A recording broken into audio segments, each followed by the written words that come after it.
Et une francophone très littéraire aujourd'hui, puisque nous allons au Havre pour le festival Le Goût des Autres, qui a commencé hier et pour 4 jours. Une 8e édition consacrée aux littératures des voyages. Parmi les invités cette année, l'Américain William Finnegan, prix Pulitzer en 2016, le Cubain Leonardo Padura et aussi le Français Laurent Godet, prix Goncourt en 2004 pour Le Soleil d'Escortal. Laurent Godet qui est avec nous depuis le Havre. Merci à vous d'être avec nous. Ce festival consacré au voyage, aux cultures du monde entier, vous en étiez un peu l'invité idéal. C'est vrai que le voyage est très présent pour moi depuis le début. C'est profondément lié à l'écriture en ce qui me concerne. C'est une source d'inspiration, c'est une manière aussi d'aller voir comment vivent les hommes, là où je ne suis pas, où je ne vis pas. Et tout ça est souvent très proche du geste d'écrire en ce qui me concerne. L'écriture, elle pose, vous le dites, la question de l'ailleurs, de l'autre. Il y a pour vous ce questionnement, justement, sur cette identité. Qui est l'autre dans vos romans? Écrire pour vous, est-ce que c'est aussi voir que cet autre si différent, c'est aussi un autre si proche? Oui, d'abord, on a beau aller écrire loin, et ça m'est arrivé par exemple avec un roman qui se passait à Port-au-Prince ou des villes comme Beyrouth ou l'Italie du Sud.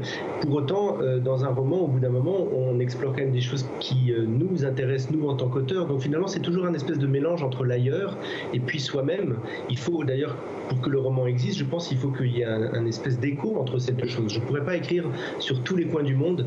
Je cherche des coins qui m'inspirent parce que tout d'un coup, ils font vibrer une corde qui est à l'intérieur de moi, un thème qui, en ce moment, dans la vie que je mène, m'intéresse. Je crois que c'est la rencontre des deux qui fait un livre. Justement, vos écrits puisent dans l'actualité, ce qui vous fait sans doute vibrer. Question migratoire en Europe, séisme en Haïti, ouragan Katrina aux États-Unis. Pourquoi écrire à partir du réel ?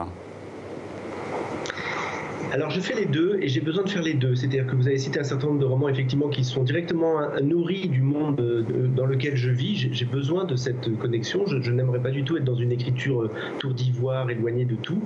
Pour autant, c'est vrai que parfois, et c'est le cas pour mon dernier roman qui s'appelle Salina, j'ai aussi envie d'explorer des terres qui sont strictement des terres d'imaginaire. Ça avait été le cas avec mon deuxième roman qui avait eu un petit peu de succès qui s'appelait La mort du roi de Sangor, où là vraiment je propose au lecteur un monde que j'invente en fait. Alors qui est toujours le fruit et de voyages et de monde qu'on va glaner ça et là, mais c'est quand même le plaisir de l'imagination. Moi j'aime bien ces deux choses en fait.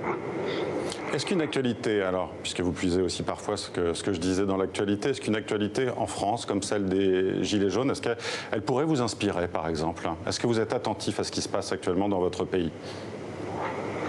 Je suis toujours attentif parce que moi j'aime bien la politique, je trouve ça passionnant, je déteste la mode qui consiste à en dire du mal en permanence. D'abord parce que la politique c'est nous tous citoyens, c'est ça la politique. Donc j'ai une attention permanente, je lis les journaux, je m'informe, j'écoute la radio, à la fois en tant qu'écrivain parce que je suis toujours à la recherche d'une phrase ou d'un visage ou d'un témoignage, mais aussi en tant que citoyen bien sûr.